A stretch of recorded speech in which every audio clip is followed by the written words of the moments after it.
Hello प्यारे बच्चों, कैसे हैं आप लोग। आई होप आप लोगों को हिस्ट्री के साथ साथ इकोनॉमी की क्लासेस भी समझ में आ रही होंगी। और हम लोग इकोनॉमी को बहुत तेज़ी से कवर कर रहे हैं, यानी कि जो है ज़्यादा से ज़्यादा आप लोगों को मिल रही हैं कक्षाएं और लगातार मिलती रहेंगी। और छोटा सब्जेक्ट है, जल्दी ही ख़त्म हो जाएगा, काफ़ी इंटरेस्टिंग है। और आज का जो चैप्टर है ये भी काफ़ी छोटा चैप्टर है, यानी कि ये भी आज ख़त्म हो जाएगा। और आज जो आपका चैप्टर है वो है बेरोज़गारी, अनएम्प्लॉयमेंट। तो ये आज के युवाओं के लिए सबसे बड़ी समस्या है, तो इसको हम लोग देखेंगे आज। तो चलिए शुरुआत करते हैं आज की क्लास की। और बेरोज़गारी किसे कहते हैं या बेरोज़गार किसे कहते हैं, तो आप इसको बहुत छोटा सा परिभाषा है, या इसको तो हम डेली फील करते हैं तो जानते हैं बेरोज़गार किसे कहते हैं। लेकिन एक जो टेक्निकल लैंग्वेज है उसमें बेरोज़गार किसे कहेंगे, तो ध्यान देंगे बच्चों। जब समाज में प्रचलित पारिश्रमिक पर काम करने के इच्छुक सक्षम व्यक्तियों को कोई काम नहीं मिलता, यानी कि वो इच्छुक भी हो और वो काम करने में सक्षम भी हो, लेकिन ऐसे व्यक्तियों को कोई काम ही ना मिले, तो ऐसे लोगों को बेरोज़गार कहते हैं।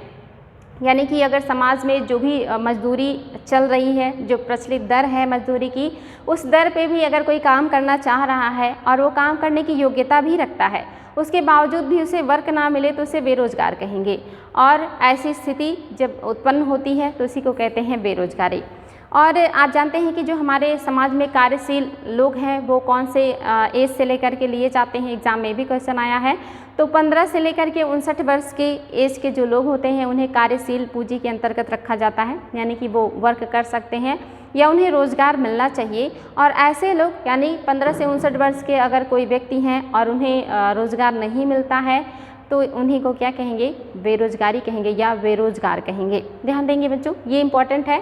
और ये एग्ज़ाम में आया है कि कार्यशील जो पूंजी होती है उसके अंतर्गत या कार्यशील जो वर्ग के एज होते हैं उसमें कौन आता है, तो 15 से 59 वर्ष के लोगों को कार्यशील जो है लोगों के अंतर्गत रखा जाता है। ये जो बेरोज़गारी का आंकड़ा है ये कौन प्रस्तुत करता है, तो ये NSSO जो है इसको प्रस्तुत करता है। इसका फुल फॉर्म है राष्ट्रीय प्रतिदर्श सर्वेक्षण कार्यालय। ये जो NSSO है यही जो है बेरोज़गारी का रिपोर्ट प्रस्तुत करता है कि हमारे देश में कितनी बेरोज़गारी है और किस तरह की बेरोज़गारी है। ये जो NSSO है इसका जो नाम है ये बदल दिया गया है, या ये कह सकते हैं कि जो NSSO है और NSO को मिला करके अब NSO बन गया है, यानी कि आपका ये हट गया है, अब ये मिलकर NSSO प्लस NSO को मिला करके जो है ये बन गया है आपका NSO, यानी कि ये दोनों संस्थाएं हट गई। एक तरीके से कहेंगे कि अब ये हट गया है और यही जो है वर्क कर रहा है, तो NSO हो गया है। NSSO और ये NSO मिल करके NSO ही हो गया है। तो इम्पॉर्टेंट है बच्चों, ध्यान देंगे। अब ये सारे वर्क जो NSSO करता था वो NSO ही करेगा। आगे बढ़ेंगे। जो है बेरोज़गारी के प्रकार, बेरोज़गारी कितने प्रकार के होते हैं, तो बहुत तरह के बेरोज़गारी होते हैं, जिसमें आप देखेंगे शहरी बेरोज़गारी। शहरी बेरोज़गारी में कौन आता है, तो इसमें आप देखेंगे पहला जो है वो औद्योगिक बेरोज़गारी है और दूसरा जो है वो शिक्षित बेरोज़गारी है। यानी कि शहरी बेरोज़गारी में दो तरह के लोग होते हैं, एक होते हैं औद्योगिक बेरोज़गार और दूसरे होते हैं शिक्षित बेरोज़गार। औद्योगिक बेरोज़गार वो लोग होते हैं जो, जैसे आप देखते हैं कि जो उद्योग धंधे हैं, अगर वक्त के साथ उसमें जो है बदलाव ना लाया जाए, यानी कि काफ़ी पुरानी पद्धति की हो, तो जो समय के अकॉर्डिंग जो डिमांड बदलती रहती हैं, चीज़ें बदलती रहती हैं, उसके अकॉर्डिंग अगर अपने आप को आधुनिक नहीं करता है तो ऐसे उद्योग धंधों को बंद कर देना पड़ता है। और ऐसे उद्योग धंधों में जो काम करने वाले लोग होते हैं वो बेरोज़गार हो जाते हैं, तो इसको कहते हैं औद्योगिक बेरोज़गारी। या जो उद्योग होते हैं कभी कभी ये मौसम आधारित भी होते हैं और ये कुछ टाइम चलते हैं और कुछ टाइम के बाद ये बंद हो जाते हैं। जैसे आप देख सकते हैं कि जो ईंट भट्टे होते हैं या जो गन्ने की मिलें होती हैं या जो कपास की मिलें होती हैं, ऐसे जो है उद्योग जो मौसम के अकॉर्डिंग चलते हैं और एक टाइम के बाद वो बंद हो जाते हैं। ऐसे उद्योगों में काम करने वाले जो मजदूर होते हैं या जो लोग होते हैं वो बेरोज़गार हो जाते हैं। इसको औद्योगिक बेरोज़गारी के अंतर्गत रखेंगे। यानी कि अगर कोई सक्षम व्यक्ति है और योग्य है और वो काम करने की इच्छा रखता है, लेकिन फिर भी उसे जो उद्योग धंधे हैं वहाँ रोज़गार नहीं मिल पाता है, किन्हीं कारणों से, तो उसको औद्योगिक बेरोजगार कहेंगे। और दूसरा जो है वो शिक्षित बेरोजगारी है, और ये वर्तमान में हमारे देश के लिए या एक तरीके से कहें कि युवाओं के लिए सबसे बड़ी चिंता का विषय है कि ज़्यादा से ज़्यादा जो बेरोजगार हैं वो शिक्षित बेरोजगार हैं। बहुत ज़्यादा युवा जो है वो पढ़ लिख करके बैठे हुए हैं और उनको काम करने के लिए नहीं मिल रहा है। यानी कि सबसे बड़ी चिंता का जो विषय है इन सारे बेरोजगारियों में वो शिक्षित बेरोजगारी का है। और ये जो शिक्षित बेरोजगारी है ये ज़्यादातर शहरों में ही पाया जाता है। हालांकि अभी स्थिति ग्रामीण में ही हो रहा है, लेकिन गांव में अभी भी जो बेरोजगारी है वो ज़्यादातर कृषि क्षेत्र का ही लिया जा रहा है। और शहरी क्षेत्रों में जो लोग होते हैं वो ज़्यादातर पढ़े लिखे होते हैं और वो पढ़ लिख करके कुछ नया वर्क करना चाहते हैं। ऐसे लोगों को अगर जॉब नहीं मिलता है तो ये शिक्षित बेरोजगारी के अंतर्गत आते हैं। तो ये शहरी बेरोजगारी दो प्रकार का है, एक है औद्योगिक बेरोजगारी और दूसरा है शैक्षिक बेरोजगारी। और दूसरा है आपका जो है ग्रामीण बेरोजगारी। गांव में किस तरह की बेरोजगारी पाई जाती है? तो पहला है मौसमी और दूसरा है अदृश्य। अदृश्य बेरोजगारी को ही प्रच्छन्न बेरोजगारी भी कहते हैं। इंपॉर्टेंट है बच्चों, ये वर्ड याद होना चाहिए, प्रच्छन्न बेरोजगारी। बेरोजगारी यानी कि आप देखेंगे कि अगर इसको अदृश्य बेरोजगारी कहें या प्रच्छन्न बेरोजगारी कहें तो दोनों बातें एक है। और ये बेरोजगारी कहाँ पाई जाती है? तो ये गाँव में पाई जाती है। पहले हम देखेंगे मौसमी बेरोजगारी। मौसमी बेरोजगारी क्या है? उद्योग धंधों के अनुसार ही आप देखेंगे जो गांव है यहाँ पे जो लोग होते हैं वो ज़्यादातर कृषि पर निर्भर होते हैं और कृषि में भी हमेशा वर्क नहीं रहता करने को। यानी कि कुछ महीने जो लोग होते हैं उन्हें काम मिलता है करने के लिए और जो कुछ महीने ऐसे होते हैं जब लोगों को खेतों में काम करने के लिए नहीं मिलता है या खेतों में कोई फसल नहीं उगाया जाता है। तो इसी को कहते हैं मौसमी बेरोजगारी, क्योंकि जो खेती है उसमें कुछ मौसम में ही कृषि का काम किया जाता है और ऐसे टाइम में अगर कुछ टाइम के बाद कृषि में काम नहीं रह जाता है तो उसको जो बेरोजगारी आती है उस समय उसको कहते हैं मौसमी बेरोजगारी। और ये बेरोजगारी ज़्यादातर ग्रामीण क्षेत्रों में कृषि क्षेत्र में देखने को मिलता है, जहाँ पे मौसम के अकॉर्डिंग फसल होते हैं और फसल कटने के बाद लोगों के पास काम नहीं होता। खास करके यहाँ पे जो बेरोजगार होते हैं जो गैर खेतीहर मजदूर हैं, यानी कि जिनके पास अपनी खेती नहीं है और दूसरों के खेती पे काम करके वो अपना जीवन यापन करते हैं, या ऐसे मजदूर जिनके पास बिल्कुल भी ज़मीन नहीं है या कोई दूसरा साधन नहीं है पैसे अर्न करने का, ऐसे लोगों के यहाँ ज़्यादातर मौसमी बेरोजगारी देखने को मिलती है और ये ग्रामीण क्षेत्रों में देखने के लिए ज़्यादा मिलता है। और जो दूसरा है प्रच्छन्न बेरोजगारी या अदृश्य बेरोजगारी, ये बहुत ज़्यादा एग्जाम में पूछता है और ये भी बहुत ज़्यादा एक तरीके से कहेंगे गांव क्षेत्र में ही देखने को मिलता है। ये क्या होता है? अदृश्य यानी कि जो हमें दिखाई ना दे लेकिन तब भी लोग जो है बेरोजगार हों, या प्रच्छन्न यानी कि जो एक तरीके से कहें छुपी हुई बेरोजगारी है, जो कि छुपी हुई है जिसको हम देख नहीं सकते लेकिन हम उसे फील कर सकते हैं। जैसे आप देखेंगे जो है अदृश्य बेरोजगारी उसे कहेंगे जब ग्रामीण क्षेत्रों में एक छोटे से ज़मीन के टुकड़े में पूरा परिवार काम करता रहता है, यानी कि बड़े से लेकर के छोटे तक काम करते हैं उस खेत में। लेकिन आप देखेंगे कि अगर वहाँ 5 से 6 लोग काम कर रहे हैं खेत में और उसमें से जो है 1-2 लोगों को हटा दिया जाए, यानी कि मान लीजिए अगर 6 लोग काम कर रहे हैं उसमें से 2 लोगों को खेत से हटा दिया जाए काम करने के लिए और सिर्फ 4 लोग वो काम करें, तो भी उत्पादन उतना ही होता है जितना कि 6 लोग मिलकर कर रहे थे। तो इससे क्या होता है कि 2 लोगों की जो सीमांत उत्पादकता है वो शून्य मानी जाती है। इसका मतलब है कि वो लोग वहाँ पे बेरोजगार हैं, लेकिन वो बेरोजगारी दिख नहीं रही है, काम वहाँ 4 लोगों का है लेकिन उसको 6 लोग कर रहे हैं। इसलिए जब 2 लोगों को हटा दिया जाता है तो उस काम पे कोई फ़र्क नहीं पड़ता है, या जो उत्पादन है उस पर कोई फ़र्क नहीं पड़ता, ना वो कम होता है ना ज़्यादा होता है। इसका मतलब वहाँ पे 2 लोग अतिरिक्त काम कर रहे थे जिनकी वहाँ ज़रूरत नहीं थी। ऐसी स्थिति को ही हम अदृश्य बेरोजगारी या प्रच्छन्न बेरोजगारी कहते हैं और ये ज़्यादातर गाँव में खेतों में पाया जाता है, या जो खेत में काम करने वाले लोग होते हैं वहाँ पे पाया जाता है, जहाँ पे ज़मीन के एक छोटे से टुकड़े में ज़्यादा से ज़्यादा लोग काम करते हैं, जहाँ पे इतनी काम करने वालों की ज़रूरत नहीं होती है। तो ये ध्यान देंगे बच्चों कि जो प्रच्छन्न बेरोजगारी है या जो अदृश्य बेरोजगारी है ये गाँव में कृषि क्षेत्र में देखने को मिलता है। इसके अलावा बेरोजगारी के कुछ अन्य प्रकार भी हैं, जिसमें आप देखेंगे पहला जो है वो खुली बेरोजगारी है, यानी कि इच्छुक भी हो कोई और योग्य भी है कोई, यानी कि सक्षम है, काम करने की इच्छा भी रखता है लेकिन उसे काम ही नहीं मिलता है और वो पूरे टाइम जो है बेरोजगार रहता है। तो इसी को कहते हैं खुली बेरोजगारी। यानी कि जो है एक इच्छुक और सक्षम व्यक्ति काम करना चाहता है, काम करने की योग्यता भी रखता है, लेकिन फिर भी उसे काम नहीं मिलता है, ज़्यादा दिनों तक काम नहीं मिलता है। यानी कि ये जो बेरोजगारी है पूरी तरह से ओपन बेरोजगारी है, इसमें कुछ भी छिपा हुआ नहीं है, सब कुछ सामने है। इसी को कहते हैं खुली बेरोजगारी। इसके अलावा आप देखेंगे और भी प्रकार है। दूसरा है संरचनात्मक बेरोजगारी।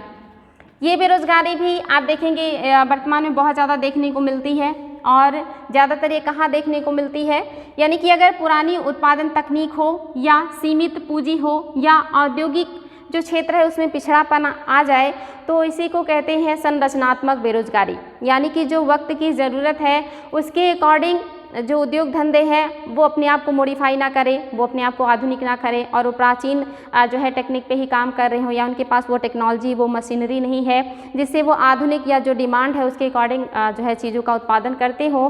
तो ऐसे उद्योग धंधे या ऐसे जो काम करने वाले चीज़ें हैं अगर इनको बंद कर दिया जाए तो यहाँ इस तरह के जो बेरोजगारी होती है इसको संरचनात्मक बेरोजगारी कहते हैं। या जो उद्योग धंधे हैं वो तो बहुत ज़्यादा मॉडिफाइड हो गए हैं, आधुनिक हो गए हैं, लेकिन उसमें काम करने के लिए जिन वर्कर्स की ज़रूरत है उन वर्कर्स को उन आधुनिक चीज़ों की जानकारी नहीं है, और ऐसे में जो है उनको काम से निकाल दिया जाता है या उनको काम ही नहीं दिया जाता है, क्योंकि उनके पास जो डिमांड है उस तरह का नॉलेज नहीं है, उस तरह का प्रशिक्षण नहीं है। तो ऐसे बेरोजगारी को भी संरचनात्मक बेरोजगारी कहते हैं। यानी कि अगर जो उद्योग धंधे हैं वो आधुनिक हो जाएं, लेकिन जो काम करने वाले वर्कर हैं वो आधुनिक ना हो पाएँ या उनका प्रशिक्षण जो है वो पुराना हो, तो भी संरचनात्मक बेरोजगारी है। या जो व्यक्ति है वो तो आधुनिक हो गया है शिक्षा लेकर के, लेकिन जो उद्योग है वो अपने आप को आधुनिक नहीं कर पाया है, पुराने ज़माने की ही वहाँ पे सारी टेक्नोलॉजी है। तो ऐसी स्थिति में जो उद्योग है बंद करना होगा और उसमें काम करने वाले जो लोग होंगे वो बेरोजगार हो जाएंगे। तो इसको भी संरचनात्मक बेरोजगारी कहेंगे। यानी कि दोनों में से कोई भी अगर अपने अंदर परिवर्तन नहीं लाता है तो संरचनात्मक बेरोजगारी देखने को मिलती है। यानी कि इंसान के नॉलेज के साथ साथ उद्योग धंधों में भी आधुनिकता आनी चाहिए, या जो काम करने के तरीके हैं उसमें आधुनिकता आ रही है तो व्यक्ति के शिक्षा में या उसके प्रशिक्षण में भी आधुनिकता आनी चाहिए, तब जा कर के ये संरचनात्मक बेरोजगारी जो है वो खत्म होती है। तो इसको कहते हैं संरचनात्मक बेरोजगारी। आगे हैं बच्चों, ध्यान देंगे जो है इसके अलावा अल्प रोजगार क्या होता है। यानी कि कोई व्यक्ति जो है वो काम करना चाहता है लेकिन उसे काम करने के लिए बहुत कम टाइम मिलता है। जैसे मान लीजिए मोस्टली जो होता है 8 घंटे का एक निश्चित दर है कि व्यक्ति को कम से कम दिन में 8 घंटे काम करने का जो है मिलना चाहिए, लेकिन व्यक्ति को मुश्किल से 3 से 4 घंटे काम करने को मिले तो उसे कहेंगे अल्प जो है बेरोजगारी। या फिर ऐसी बेरोजगारी यानी कि वो योग्यता तो बहुत हाई क्वालिटी का रखता है, यानी कि नॉलेज उसे बहुत है, लेकिन उसे वो काम नहीं मिल रहा है जिसकी वो योग्यता रखता है, जिसकी उसके अंदर एबिलिटी है, उसे ऐसा काम मिल जाए जो वो डिज़र्व नहीं करता है। तो ये भी अल्प जो है बेरोजगारी के अंतर्गत आएगा, क्योंकि जो अल्प बेरोजगारी है इसे 2 भागों में बांटा गया है, एक दृश्य अल्प बेरोजगारी और एक अदृश्य बेरोजगारी। यानी कि जो दृश्य अल्प बेरोजगारी है उसमें आप देख सकते हैं कि एक व्यक्ति को 8 घंटे का काम मिलना चाहिए लेकिन उसे 3 से 4 घंटे ही काम मिल रहे हैं, जबकि वो पूरे 8 घंटे काम करना चाहता है, लेकिन उसके सामने मजबूरी है क्योंकि उसे पूरे टाइम काम नहीं दिया जा रहा है। वो दिन के कुछ घंटे ही काम करने के बाद बाकी टाइम बेरोजगार होता है, तो इसे कहते हैं दृश्य अल्प बेरोजगारी। लेकिन अगर कोई व्यक्ति काम पूरे टाइम कर रहा है, इसके बावजूद भी मान लीजिए इसके अंदर बहुत ज़्यादा योग्यता है और उसे उस योग्यता के अकॉर्डिंग वेतन नहीं मिल रहा है। जैसे कोई व्यक्ति है वो प्रोफेसर की योग्यता रखता हो, उसने जो है अच्छी डिग्री हासिल की हो, लेकिन उसे प्रोफेसर की जॉब ना मिल करके चपरासी का जॉब मिल जाए, तो इसका मतलब वहाँ पे वो पूरे टाइम काम तो कर रहा है, पूरे दिन काम कर रहा है, लेकिन उसके अंदर जो योग्यता है उसका जो है वो यूज़ नहीं हो पा रहा है। तो इसको क्या कहेंगे, जो है अदृश्य बेरोजगारी। या जो एक प्रोफेसर है वो उसके अंदर योग्यता है कि वो अच्छा पैसा या वेतन पा सकता है, लेकिन जो उसका काम है उसे एक छोटे पोस्ट का काम दिया गया है और उससे जो वेतन है वो बहुत कम मिल रहा है। उसकी योग्यता उसकी नॉलेज के अकॉर्डिंग ना तो उसको वेतन मिल रहा है, ना तो उसको पोस्ट मिल रहा है, ना उसके ज्ञान का यूज़ हो रहा है। तो इसको कहेंगे बच्चों अदृश्य बेरोजगारी, अदृश्य अल्प बेरोजगारी। यानी कि वो हमें दिखाई तो नहीं दे रहा है लेकिन वो कहीं ना कहीं बेरोजगार है, क्योंकि उसकी जो नॉलेज है, उसका जो ज्ञान है, उसका उपयोग नहीं हो रहा है, उसको जो वेतन मिलना चाहिए वो वेतन नहीं मिल रहा है, तो ऐसे में वो असंतुष्ट रहेगा और ये बेरोजगारी जो होगी आपकी अदृश्य अल्प बेरोजगारी होगी। और ये बेरोजगारी भी वर्तमान में देखने को मिलती है। आगे हैं बच्चों, ध्यान देंगे, ये दो बेरोजगारी मैंने लिखे हैं, एक दृश्य अल्प बेरोजगारी और दूसरा जो है अदृश्य अल्प बेरोजगारी। ये दोनों इंपॉर्टेंट है, इसको ध्यान देंगे। आगे है बच्चों संघर्षात्मक या घर्षणात्मक बेरोजगारी। ये बेरोजगारी अच्छी होती है, आपको सुन के आश्चर्य होगा कि बेरोजगारी भी कभी अच्छी होती है। तो ये बेरोजगारी अच्छी होती है क्योंकि ये जो बेरोजगारी होती है ये कुछ नया कुछ अच्छा करने के लिए किया जाता है। यानी कि जैसे कोई व्यक्ति है और उसको रोजगार मिल गया है लेकिन वो अपने रोजगार से संतुष्ट नहीं है, वो कुछ और बड़ा कुछ अच्छा करना चाहता है, कुछ नया करना चाहता है।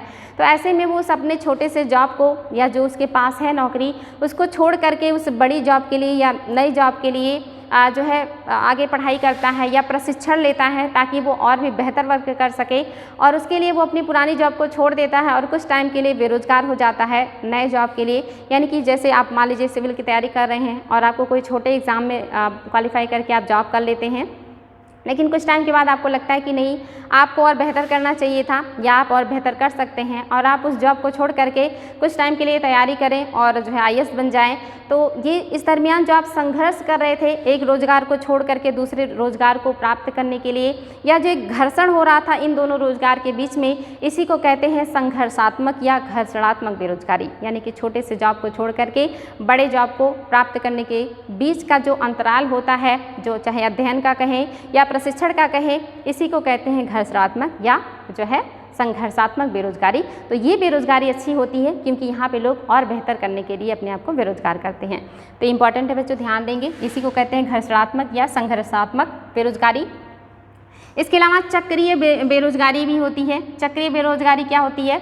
यानी कि आप जानते हैं कि जो अर्थव्यवस्था है ये कभी एक तरह से नहीं चलती है, या जो भी चीज़ें हैं वो कभी सामान्य नहीं होती हैं, उसमें उतार चढ़ाव आते रहते हैं। तो हमारी अर्थव्यवस्था में भी कभी तेज़ी आती है, कभी मंदी आती है, कभी किसी चीज़ का डिमांड बहुत तेज़ी से बढ़ जाता है और कभी डिमांड जो है वो घट जाता है। तो ऐसे टाइम में जब किसी चीज़ की डिमांड बढ़ जाती है या अर्थव्यवस्था में तेज़ी आती है और डिमांड बढ़ता है तो लोगों को मतलब ज़्यादा से ज़्यादा जो है वर्कर्स की ज़रूरत होती है या ज़्यादा से ज़्यादा कार्य करने वालों की ज़रूरत होती है। ऐसे में लोगों को बड़े पैमाने पर रोज़गार मिल जाता है। लेकिन जब अर्थव्यवस्था में मंदी आती है या जो डिमांड है वो घट जाता है, तो ऐसी स्थिति में जो लोग होते हैं उनको लोग जॉब से हटाना शुरू कर देते हैं और ये जो है फिर बेरोज़गार हो जाते हैं। इसी को जो है चक्रीय बेरोजगारी कहते हैं। यानी कि ये चक्र चलता रहता है, कभी अर्थव्यवस्था में उत्थान आता है तो कभी जो है उसमें पतन या कहिए कि ह्रास आता है। जैसे आप देखते हैं जब भी कोई फेस्टिवल आता है, होली, दीपावली, ईद, जो भी महत्वपूर्ण फेस्टिवल हैं, ऐसे त्योहारों पे जो लोग होते हैं वो ख़रीदारी करने के लिए मार्केट में उतरते हैं और ऐसे टाइम में जो मार्केट है वहाँ पे डिमांड बढ़ जाता है तो वहाँ पे लोगों को बड़े पैमाने पे जॉब मिलता है। तो ऐसे टाइम में जो है लोगों को ज़्यादा रोज़गार मिल जाता है। लेकिन ऐसा स्थिति बन जाए कि जब रोज़गार बिल्कुल, जैसे आप देख रहे हैं कोरोना पीरियड में जो डिमांड है वो बहुत ज़्यादा घट गई, तो ज़्यादा से ज़्यादा लोग जो है वो बेरोज़गार हो गए। जो गवर्नमेंट एम्प्लॉय हैं उन्हें छोड़ करके बाकी सारे लोगों के जॉब पे खतरा आ गया। तो ये क्या है, ये अर्थव्यवस्था चूँकि हमारी जो है इस समय काफ़ी डगमगा गई, उसका जो डिमांड है वो घट गया तो लोग बेरोज़गार हो गए। तो इसको भी आप देखेंगे चक्रीय बेरोज़गारी में ले सकते हैं। तो ये सारे हैं चक्रीय बेरोजगारी, यानी कि अर्थव्यवस्था में तेज़ी आने पे रोज़गार बढ़ता है और जब उसमें मंदी आती है तो बेरोजगारी बढ़ती है। तो इसी को कहते हैं चक्रीय बेरोजगारी और ये चलता रहता है, एक साइकिल है। इसके अलावा देखेंगे बेरोजगारी के कारण क्या हैं, तो बहुत सारे रीज़न हैं बेरोजगारी का, जिसमें से मैं कुछ जो है महत्वपूर्ण पॉइंट्स को आपके सामने रखूँगी। मोस्टली हम सारी चीज़ें समझते हैं कि हाँ कौन सी चीज़ें हैं जिसकी वजह से हम बेरोजगार हैं, और अगर हम उन्हीं सारी परेशानियों को दूर कर लें तो हमारी बेरोजगारी भी दूर हो जाएगी। जिसमें आप देख सकते हैं पहला क्या है, तो अर्थव्यवस्था में आर्थिक समृद्धि दर निम्न होना। यानी कि जो हमारी अर्थव्यवस्था है उसमें आर्थिक जो समृद्धि है, जो विकास का दर है वो क्या है, वो बहुत निम्न है। यानी कि हम बहुत तेज़ी से ग्रोथ कर रहे हैं, बहुत तेज़ी से हमारे यहाँ जो है वो समृद्धि आ रही है, जिसकी वजह से भी क्या होता है, लोग गरीब होते हैं या लोग जो है बेरोज़गार रहते हैं। अगर ये समृद्धि दर तेज़ी से बढ़े, यानी कि ज़्यादा से ज़्यादा उद्योग धंधों का निर्माण हो, ज़्यादा से ज़्यादा जो सरकार है वो ऐसे वर्क करवाए जिसमें लोगों को काम करने के लिए जो है मिले, तो इससे लोगों की बेरोज़गारी दूर होगी, उन्हें रोज़गार मिलेगा। लेकिन हमारे यहाँ अर्थव्यवस्था में जो ये ग्रोथ का रेशियो है या जो समृद्धि का रेशियो है बहुत स्लो है, बहुत निम्न है। इस वजह से भी ये क्या होता है, यहाँ पे देखने को मिलता है। दूसरा क्या है बच्चों, जनसंख्या में जो है तीव्र वृद्धि, यानी कि ये तो बहुत बड़ी समस्या है। ज़्यादातर जो समस्याएं हैं उनकी जड़ जो है जनसंख्या ग्रोथ ही है, यानी कि अगर जनसंख्या ग्रोथ को थोड़ा कम कर दिया जाए तो बहुत सारी परेशानियां दूर हो जाएंगी। सिर्फ बेरोजगारी ही नहीं, बेरोजगारी के साथ साथ गरीबी, भ्रष्टाचार और मतलब जितनी भी प्रॉब्लम्स हैं मुझे लगता है काफ़ी हद तक वो कम हो जाएंगी। तो जनसंख्या का तीव्र वृद्धि जो दर है ये भी बेरोजगारी के लिए एक बहुत ही बड़ा रीज़न है, या इसको हम मेन रीज़न भी रख सकते हैं कि जो है विकासशील या अल्प विकसित देशों के लिए जनसंख्या अपने आप में बहुत बड़ी प्रॉब्लम हो जाती है और वहाँ पे लोगों के लिए रोज़गार मिलना बहुत मुश्किल हो जाता है। तो आप देखेंगे ये भी आपका महत्वपूर्ण रीज़न है। इसके अलावा दोषपूर्ण शिक्षा प्रणाली, और आप देखते हैं जो दोषपूर्ण शिक्षा प्रणाली है, यानी कि हमारी जो शिक्षा प्रणाली है ये भी उसी पुराने ढर्रे पे है। बोझ जो है बैग का वो बढ़ता जाता है और बच्चे उसके नीचे दबते जाते हैं। उनका जो मानसिक विकास है वो नहीं हो पाता। उनकी जो एक तरीके से कहेंगे उनको टेक्निकल नॉलेज या ऐसे नॉलेज का अभाव है जिससे वो रोज़गार प्राप्त कर सके या कोई क्रिएटिव वर्क कर सके। वही पुरानी पद्धति की जो शिक्षाएँ हैं वो ग्रहण करते रहते हैं और शिक्षित लोगों का होड़ सा हो जाता है, या कहिए कि बहुत ज़्यादा संख्या बढ़ जाती है, लेकिन उनके अंदर वो वो क्वालिफिकेशन नहीं होता जो कि आधुनिक चीज़ें डिमांड करती हैं। तो दोषपूर्ण शिक्षा प्रणाली भी लोगों के बेरोजगार होने का एक बड़ा रीज़न है। अगर उन्हें सही तरीके से जो है शिक्षित किया जाए या जो शिक्षा प्रणाली है वो अच्छी हो तो लोग जो है कहीं ना कहीं उनका जो बेरोजगारी का जो दर है वो कम होगा। तो हमारी शिक्षा प्रणाली भी उसको भी आधुनिक करने की बहुत ज़्यादा ज़रूरत है, ये भी रीज़न है बेरोजगारी का। बचत एवं निवेश का निम्न स्तर, यानी कि हमारे यहाँ बचत भी बहुत कम है और निवेश भी बहुत कम है। बचत कम क्यों है? क्योंकि हमारे यहाँ ग्रोथ ही ज़्यादा नहीं है, समृद्धि ही ज़्यादा नहीं है, लोगों के पास अर्न ही ज़्यादा नहीं है, इनकम ही ज़्यादा नहीं है, तो बचत क्या करेंगे और निवेश क्या करेंगे? तो जो बचत और निवेश है वो निम्न दर है। तो अगर बचत नहीं होगा, निवेश नहीं होगा तो विकास नहीं होगा और रोज़गार नहीं होगा, तो यानी कि बेरोजगारी आएगी। तो ये भी आपका महत्वपूर्ण पॉइंट है, ये भी सही है। आगे है भूमि पर जनसंख्या का बढ़ता दबाव, यानी कि जो ज़मीन है, लैंड है, वो बढ़ नहीं रहा है, लेकिन जो जनसंख्या है वो दिनों दिन बढ़ती जा रही है। ज़मीन जो है वो सिमटती जा रही है और जो जनसंख्या है वो उसका फैलाव बढ़ता जा रहा है। तो ये भी एक बेरोजगारी का रीज़न है। यानी कि पहले तो बड़े पैमाने पे लोग कृषि में वर्क कर लेते थे, लेकिन अब कृषि का क्षेत्र भी सिमटता जा रहा है। इसके अलावा और भी बहुत सारे वर्क होते थे जो लोग करके, जैसे पशुपालन करके और उनको चराने के लिए बहुत ज़्यादा फील्ड मिल जाते थे, लेकिन अब ऐसे फील्ड्स भी नहीं हैं। तो ऐसे बहुत सारे रीज़न हैं जिसकी वजह से जो है बेरोजगारी आती है और ये भी एक महत्वपूर्ण रीज़न है उसमें। इसके अलावा आप देखेंगे बच्चों, लघु एवं कुटीर उद्योगों का ह्रास, ये वर्तमान में बड़ी समस्या है। अब आप देखते हैं कि छोटे छोटे उद्योग हमें देखने को नहीं मिलते हैं। पहले के ज़माने में जो है बहुत ज़्यादा छोटे छोटे उद्योग होते थे जिससे लोग अपनी आजीविका कमा लिया करते थे या उनका जीवन यापन आराम से हो जाता था। अभी जो है कुटीर उद्योगों को या कुटीर जो उद्योग धंधे होते हैं इनका उतना ज़्यादा विकास नहीं है, उनको उतना ज़्यादा संरक्षण नहीं है। बड़े बड़े उद्योगों का बहुत ज़्यादा विकास हो रहा है जहाँ पे बड़े पैमाने पे माल को बनाया जाता है और एक साथ बहुत ज़्यादा माल बनने की वजह से जब वो मार्केट में आता है तो काफ़ी सस्ता होता है और वो काफ़ी आधुनिक होता है, जिसका डिमांड रहता है और लोग उसी को लेते हैं। और जो छोटे छोटे उद्योगों से बने हुए सामान होते हैं वो बहुत कम होते हैं, उनका अच्छा कीमत नहीं मिल पाता, क्योंकि उसमें मेहनत बहुत लगता है। तो इस वजह से ऐसे जो उद्योग हैं इनमें ह्रास होते होते ये धीरे धीरे ख़त्म हो जा रहे हैं। तो ये भी एक रीज़न है कि छोटे उद्योग धंधे अब नहीं रहे या जो कुटीर उद्योग हैं ये धीरे धीरे ख़त्म हो रहे हैं। तो ये भी लोगों को रोज़गार जो है नहीं दे पा रहे हैं। यानी कि पहले ज़्यादा से ज़्यादा लोग इन्हीं छोटे छोटे कामों को कर करके अपना जीवन यापन कर लेते थे, लेकिन अभी एक सीमित इंसान के पास बहुत सारी फैक्ट्रियां हैं जिन पे काम करने के लिए जो है बहुत लिमिटेड लोगों की ज़रूरत पड़ती है, या इतनी ज़्यादा मशीनरीज आ जा रही हैं जिसकी वजह से अब ऐसे वर्कर्स की ज़रूरत नहीं उतना पड़ता जो पहले हुआ करता था। यानी कि मानवीय जो वर्क हैं अब इनका जो डिमांड है वो घटते जा रहा है। तो ये भी रीज़न है बेरोजगारी का। आगे बढ़ेंगे बच्चों, कृषि आधारित उद्योगों का अभाव, यानी कि हमारा जो उद्योग है वर्तमान में अब वो कृषि आधारित ना होकर के आर्टिफिशियल चीज़ों पे ज़्यादा होते जा रहा है, जिससे भी बेरोजगारी आ रही है। जब कृषि आधारित सारे उद्योग हुआ करते थे तो लोग कृषि में भी काम करते थे और उद्योग धंधों में भी काम किया करते थे, तो दोनों जगह उन्हें रोजगार मिलता था, तो बेरोजगारी यहाँ पे कम देखने को मिलती थी। लेकिन अभी क्या है कि कृषि से जो चीज़ें हैं उसका डिमांड भी कम हो रहा है, तो कृषि में भी रोजगार घट रहे हैं और उद्योग धंधों में भी आप देखेंगे कृषि आधारित ना होने के कारण लोगों के जो डिमांड है वो घट रहे हैं। इसके अलावा आप देखेंगे नागरिकों में उद्यमशीलता का अभाव, यानी कि जो हमारे नागरिक हैं उनके अंदर उद्यमशीलता नहीं है और इतनी अच्छी प्रशिक्षण नहीं है कि वो ज़्यादा से ज़्यादा कुछ बेहतर वर्क कर सकें, जैसे कि चाइना है, आप जानते हैं वो जो है सामानों को बनाने का एक ऐसा गढ़ सा हो गया है कि जिसके सामानों को लिए बिना किसी भी देश का काम नहीं चल सकता। यानी कि वहाँ ज़्यादा से ज़्यादा प्रशिक्षण दे करके युवाओं को प्रोत्साहित किया जाता है, या गवर्नमेंट इस तरह का वर्क करती है कि ज़्यादा से ज़्यादा जो सामान है वो चाइना में बने और पूरे देश में सप्लाई हो। इस तरह का जो वर्क है वो हमारे यहाँ नहीं हो पाता है, या हमारे यहाँ के जो युवा हैं वो उतने उद्यमशील नहीं हो पा रहे हैं। उनके पास प्रशिक्षण की और अच्छे शिक्षा का अभाव है, ये भी रीज़न है बेरोजगार होने का। और आपका एक और महत्वपूर्ण जो है पॉइंट है अपर्याप्त रोजगार योजना, यानी कि जो गवर्नमेंट है ये भी बहुत ज़्यादा ऐसी योजनाएं नहीं लेके आ पाती हैं कि लोगों को ज़्यादा से ज़्यादा रोजगार मिले। जैसे आप जानते हैं कि जो सबसे ज़्यादा रोजगार देने वाली योजना है गवर्नमेंट की वो मनरेगा है, और उसने बड़े पैमाने पे लोगों को रोजगार दिया है, और कहीं ना कहीं बहुत जो है ग्रामीण क्षेत्रों में या ऐसे लोग जो बहुत गरीब हैं उनके लिए बहुत मददगार साबित हुआ है। तो इस तरह की योजनाओं की ज़रूरत है जिससे विकास भी हो और लोगों को रोजगार भी मिले। अगर इन योजनाओं को सही तरीके से क्रियान्वित कराया जाए या वर्क किया जाए इनको बेहतर तरीके से, तो लोगों को बेरोजगारी जैसी समस्या से जूझना भी नहीं पड़ेगा और डेवलपमेंट भी होगा। यानी कि नई नई योजनाएं आए और सरकार उसमें लोगों को जो है ऐड करे, तो ये अच्छा तरीका है बेरोजगारी दूर करने का। ये जो बेरोजगारी है इसको दूर करने के लिए सरकार ने कुछ योजनाएं चलाई हैं जो कि आप लोगों को थोड़ा सा देखना है, जिसमें आप देखेंगे बेरोजगारी से संबंधित सरकारी योजनाएं, कुछ महत्वपूर्ण योजनाएं हैं बच्चों जो मैं डिस्कस करूंगी। जिसमें पहला है पंडित दीनदयाल उपाध्याय श्रमेव जयते कार्यक्रम।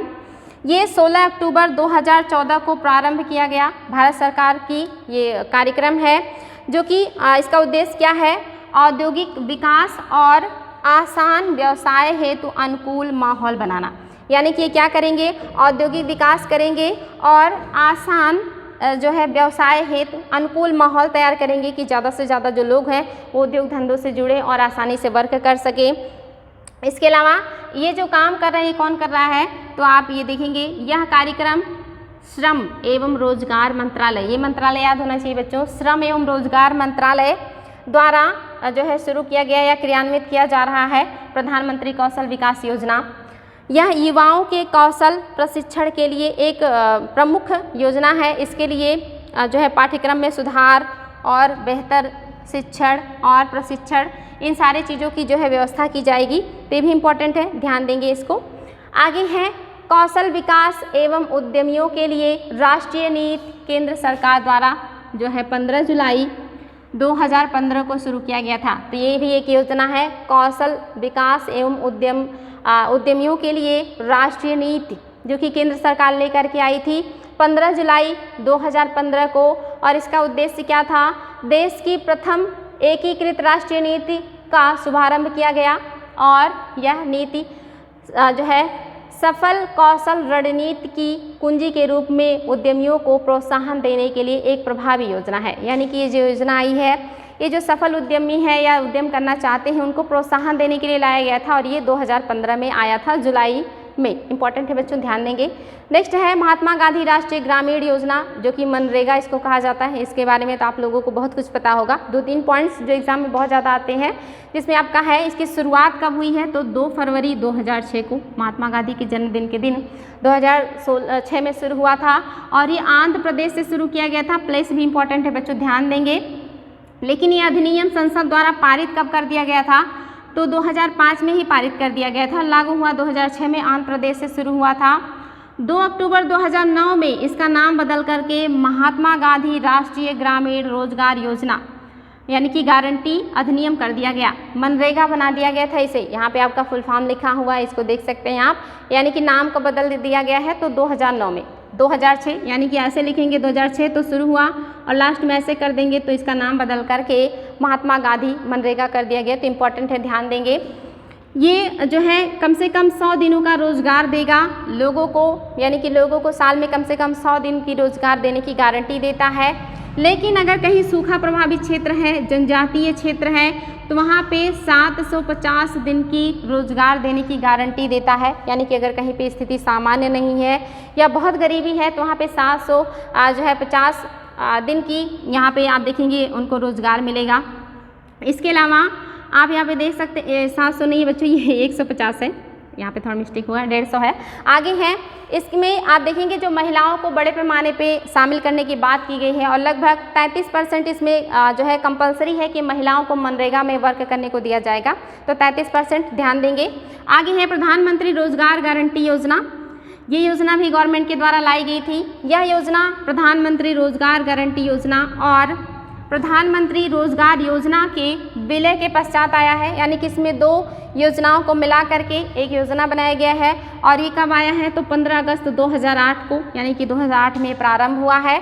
इसमें विनिर्माण क्षेत्र के लिए 2.5 लाख एवं सेवा क्षेत्र के लिए 10 लाख के क्रेडिट सीमा रखी गई है, यानी कि अगर कोई विनिर्माण क्षेत्र में वर्क करना चाहता है तो उसे 2.5 लाख का जो है ऋण होगा वो दिया जाएगा, और अगर वो सेवा क्षेत्र से संबंधित कोई वर्क करना चाहता है तो 10 लाख का उसको क्रेडिट मिलेगा। इसमें आप देखेंगे कुछ जो है छूट भी दी गई है गवर्नमेंट के द्वारा, और ये जो छूट है ये शहरी क्षेत्रों में 25% सामान्य लोगों के लिए इसमें 15% सामान्य लोगों के लिए है शहरी क्षेत्रों में, और 25% जो है वो विशिष्ट लोगों के लिए है जिनको आरक्षण दिया जाता है, या ऐसे लोग जो हैंडीकैप्स होते हैं यानी कि दिव्यांग होते हैं, ऐसे लोगों के लिए 25% है, और जो सामान्य लोग हैं उनके लिए 15% है शहरी क्षेत्रों में।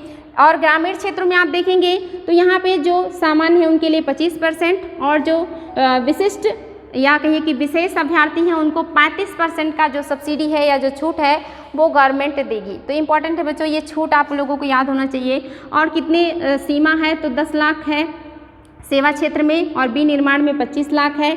सब्सिडी कितना है ये ध्यान देंगे, 25-35 और 15-25 का ये सरकार के द्वारा इनको सब्सिडी दी गई है, इंपॉर्टेंट है।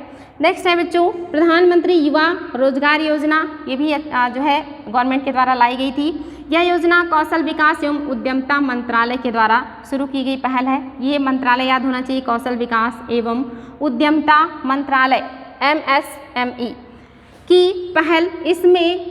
इसके अंतर्गत जो मंत्रालय है ये 5 वर्षों यानी कि 2016 से लेकर के 2021 की अवधि में 499.94 करोड़ की परियोजना लागत से जो है 3050 संस्थानों के माध्यम से 7 लाख से अधिक प्रशिक्षुओं को उद्यमिता प्रशिक्षण और शिक्षा उपलब्ध कराएगा। तो इतना ज़्यादा आंकड़े नहीं याद करने आप लोगों को, बस ये ध्यान देंगे कि ये कब आया है, इसका जो टाइम पीरियड है वो कब है, 2016 से 21 है, ये ध्यान देंगे। इसके अलावा इसमें क्या किया जाएगा, तो यहाँ पे लोगों को क्या दिया जा रहा है, प्रशिक्षण दिया जा रहा है। इनमें जो है इनको शिक्षा उपलब्ध कराई जा रही है कि ज़्यादा से ज़्यादा जो लोग हैं वो प्रशिक्षित हो, उद्यमशील हो, उनको इन सारी चीज़ों का नॉलेज हो। और ये अलग अलग क्षेत्रों में उनके लिए जो है बताई गई है संख्या या आंकड़े नहीं याद करनी है, बस ये ध्यान देना है कि किस लिए लाया गया है और ये कब लाया गया है। आगे है मैसिव ओपन ऑनलाइन कोर्सेज, यानी कि इसमें ऑनलाइन कोर्सेज के माध्यम से जो शिक्षण संस्थान है उसमें 300 स्कूल्स और 500 ITIT और इसके अलावा 50 उद्यमिता विकास केंद्र, इन सारे जो क्षेत्र हैं जिसे प्रधानमंत्री युवा योजना के अधीन शामिल किए गए हैं, यानी कि इन सारे क्षेत्रों में जो है ऑनलाइन क्लासेस दी जाएंगी, लोगों को जो है शिक्षा दिया जाएगा या लोगों को प्रशिक्षण दिया जाएगा। आगे है यह योजना सूचना एवं जो है संरक्षक नेटवर्क, क्रेडिट इनक्यूबेटर और एक्सीलरेटर तक आसान पहुंच और युवाओं के लिए मार्ग का सृजन करने में सहायता प्रदान करेगा। यानी कि ये जो योजना है ये सारे लोगों को मदद करेगा कि कैसे वो इससे जुड़े और इसका लाभ लें और अपने आप को प्रशिक्षित करें या शिक्षित करें, और इन योजनाओं से लाभ लेने के बाद वो अपने लिए रोजगार का सृजन करें, विकास करें या जो पूंजी है उसका क्रिएशन करें। तो इसलिए जो गवर्नमेंट है उसने इतनी सारी सुविधाएं दी हैं इस योजना के तहत। प्रधानमंत्री युवा योजना में उद्यमशीलता शिक्षा जो है सिखाने की राष्ट्रीय और अंतर्राष्ट्रीय सर्वोत्तम प्रक्रियाएं शामिल है। यानी कि ये नेशनल और इंटरनेशनल लेवल की जो सबसे सर्वोत्तम एक तरीके से कहेंगे टेक्निक है उसको इस योजना में शामिल किया गया है, जिसके द्वारा युवाओं को, स्कूलों को, प्रशिक्षुओं को, इन सब को प्रशिक्षित किया जाएगा या शिक्षा दिया जाएगा। तो ये योजनाएं काफ़ी अच्छी हैं, इसको आप लोग ध्यान देंगे जो महत्वपूर्ण पॉइंट्स हैं। तो आई होप इतना समझ में आया होगा, और आगे फिर नेक्स्ट डे मिलेंगे। आई होप अच्छे से समझ में आए आप लोगों को क्लासेस, और नहीं कोई समझ में आती है पॉइंट्स प्रॉब्लम होती है तो कमेंट बॉक्स में क्वेश्चन कीजिएगा, उसका आंसर दिया जाएगा। तो आज के लिए रहने देते हैं बच्चों, नेक्स्ट डे मिलेंगे। Thank you.